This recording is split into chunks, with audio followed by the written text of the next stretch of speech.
반갑습니다, 여러분. 우리 10월 6일 금요일 새벽기도 하나님 앞에 나아가길 원합니다. 열왕기상 13장 1절부터 10절까지 말씀을 가지고 갈라진 베델 제단이라는 제목으로 말씀 나누겠습니다.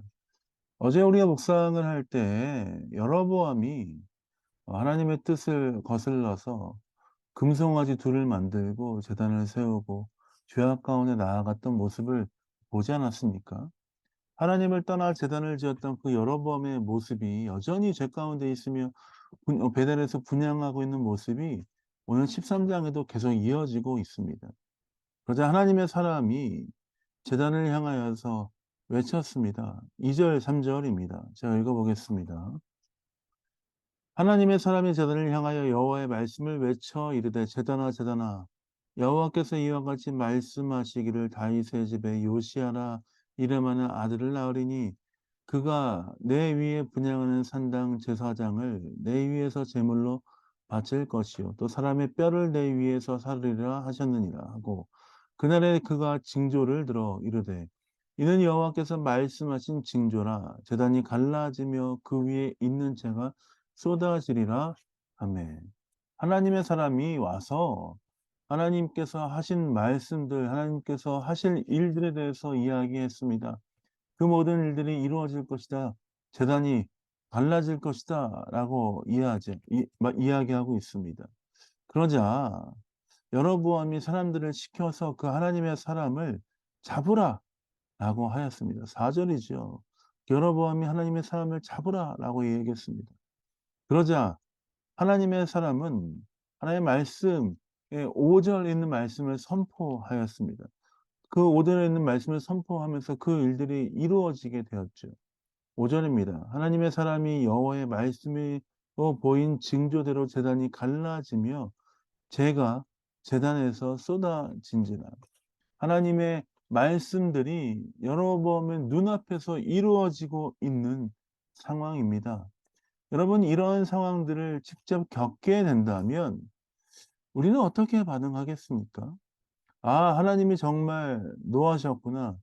하나님이 정말 이 일들을 행하기 원하시는구나. 정말 두렵고 떨리는 마음으로 엎드려서 자복하고 회개하며 나아갔을 것입니다. 근데 여로보암은 스스로 그 큰일, 하나님으로부터 보냄을 받은 자가 한 그 일을 보면서 깨닫지 못하고 오히려 죽게 돌아오지 않고 오히려 여로보암은 하나님의 사람을 회유하기 시작합니다. 6절, 7절 말씀입니다.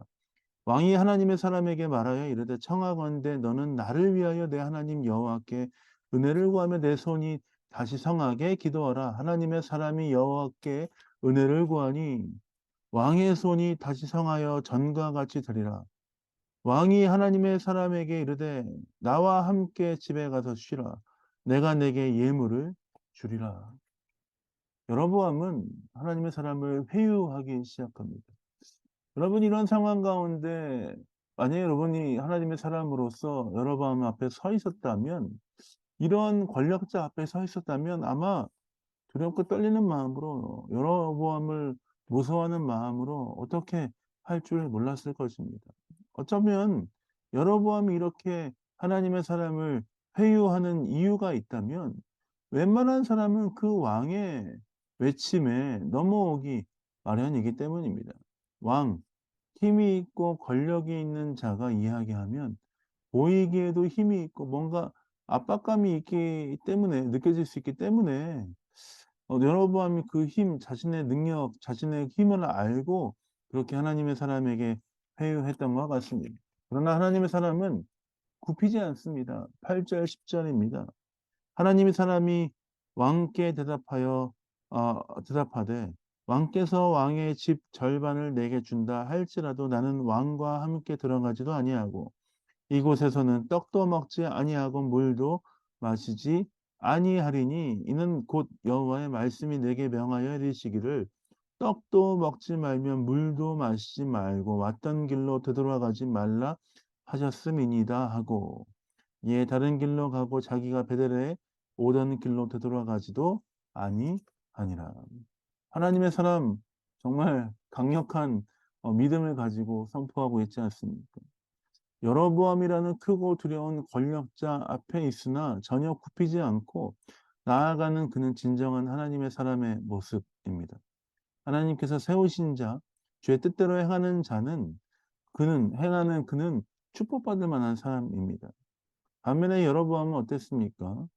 그는 하나님의 사람을 통해서 하나님께서 주신 기회를 어 잡지 못했습니다.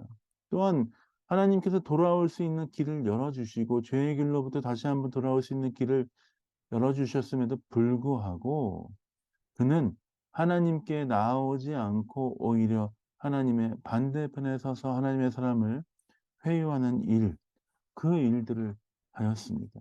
어쩌면 여로보암이 하나님의 뜻에 따라서 이 상황 가운데 다시 한번 돌아와서 자복하고 회개하고 주 앞에 나아갔다면 이스라엘은 조금 더 일찍 하나님의 깊은 손길을 더 경험할 수 있었을 것입니다. 그러나 여로보암은 그 일들을 선택하지 않았습니다. 그 기회를 발로 차버렸습니다. 오히려 하나님의 반대편에 서서 하나님으로부터 멀어지기 시작한 것입니다. 하나님이 주신 기회마저도 여로보암은 발로 차버렸습니다. 어쩌면 자신이 하나님이 말씀하신 것, 하나님의 인도하심, 하나님의 이끄심보다 자신이 이 모든 상황을 컨트롤할 수 있다는 자신감 때문에 하나님으로부터 멀리 떨어져 나아가기 시작한 것이죠.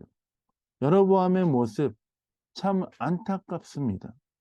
나의 삶이, 가족이, 우리 공동체가 여로보암의 모습처럼 되지 않기를 원합니다.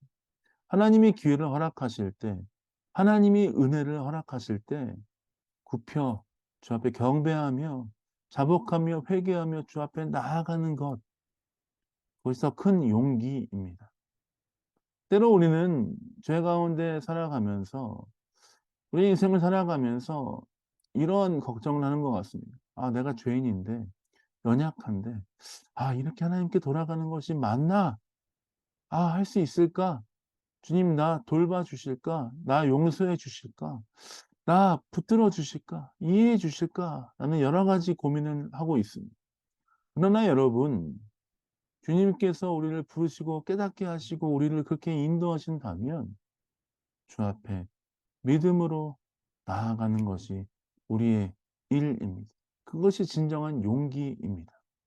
하나님 앞에 멈춰 서서 주님 내가 주 앞에 엎드려 회개합니다. 주님 주의 은혜를 구합니다. 다시 나를 새롭게 해 주십시오. 그렇게 기도하며 주 앞에 나아갈 때 하나님께서 우리에게 놀랍게 인도하실 뿐만 아니라 주의 뜻 가운데 새롭게 하시리라 믿습니다. 오늘 이 금요일 이 오전 이 새벽이 하나님 앞에 그렇게 나아가는 귀한 하루가 되길 원합니다.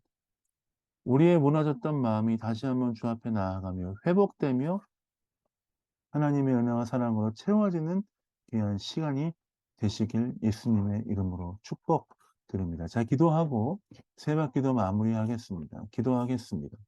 하나님 그렇습니다. 주 앞에 나아갈 때 주의 은혜를 구할 때 우리 가운데 큰 은혜를 허락하시고 역사하시는 줄 믿습니다. 하나님 주님 바라보며 승리하는 인생 되게 하여 주시고 주와 함께 나아가는 귀한 삶 되게 하여 주옵소서. 오늘도 주 앞에 나아갑니다. 겸손히 주를 붙잡을 때 주의 은혜를 구할 때 우리 가운데 역사하시는 하나님의 은혜를 바라보게 하여 주옵소서.